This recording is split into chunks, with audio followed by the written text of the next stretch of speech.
আফগানিস্তানের কাছে ব্যাটিংয়ে ভরাডুবির পর ওয়েস্ট ইন্ডিজের বিপক্ষে প্রথম ওয়ানডেতে সবচেয়ে বড় শঙ্কার জায়গা কিংবা কনসার্নের বিষয় যদি বলি বাংলাদেশের ব্যাটিং অর্ডারটা কেমন হবে বা উইকেটের চরিত্রটা কেমন হবে সেই বিষয়টা নিয়ে একটু কথা বলবো। শুরুতে যদি ওপেনিং স্লটে আমরা যেমনটা দেখেছি এই ওয়েস্ট ইন্ডিজের বিপক্ষে ফিরিয়ে আনা হয়েছে সৌম্য সরকারকে, যেহেতু লিটন দাস নেই তার অনুপস্থিতিতে একজন অভিজ্ঞ ক্রিকেটারকে এই স্কোয়াডে রেখেছেন সৌম্য সরকার। ওপেনিং স্লটে সাইফ হাসান পারফর্ম করছেন, তার সঙ্গে আমরা সৌম্য সরকারকে দেখতে পাবো। ওয়ান ডাউনে দেখি নাজমুল হোসেন শান্ত রয়েছেন, যদিও ফর্মে নেই তার জন্যও চ্যালেঞ্জ রানে ফেরার।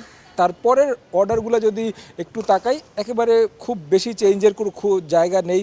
তাওহিদ হৃদয়কে আমরা দেখতে পাবো, যদি তাওহিদ হৃদয়কে ড্রপ দেওয়া হয় যেহেতু তিনিও খুব একটা ছন্দে নেই, সেই জায়গায় অঙ্কনকে নিয়ে আসা হতে পারে। তাছাড়া যদি বলি মেহেদী হাসান মিরাজ রয়েছেন 5 নম্বরে, 6 নম্বরে নুরুল হাসান সোহান উইকেট কিপার ব্যাটসম্যান।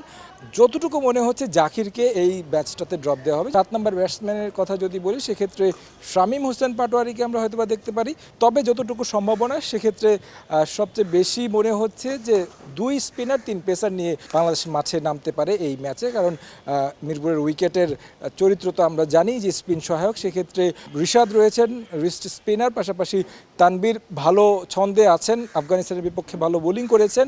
আর 3 পেসারের কথা বললে তাসকিন রয়েছেন, মুস্তাফিজ রয়েছেন এবং তানজিম সাকিব। উইকেটের চরিত্রটা খুব স্বাভাবিকভাবে আমরা যেমনটা দেখে আসছি লম্বা সময় ধরে, স্লো পিচ, স্পিন ট্র্যাক, এমনটা হওয়ারই বেশি সম্ভাবনা। কেন হওয়ার সম্ভাবনা রয়েছে সেটা হচ্ছে বাংলাদেশ এই সিরিজটা খুব ভালোভাবে জিতে যায়। ভালোভাবে বলতে 3-0-তে বাংলাদেশের টার্গেট সিরিজটা জেতার, কারণ বাংলাদেশ যে 2027 বিশ্বকাপ রয়েছে সেই বিশ্বকাপে সরাসরি কোয়ালিফাই করতে হলে এই 3টি ম্যাচ যদি জিততে পারে বাংলাদেশের জন্য পথটা সহজ হবে।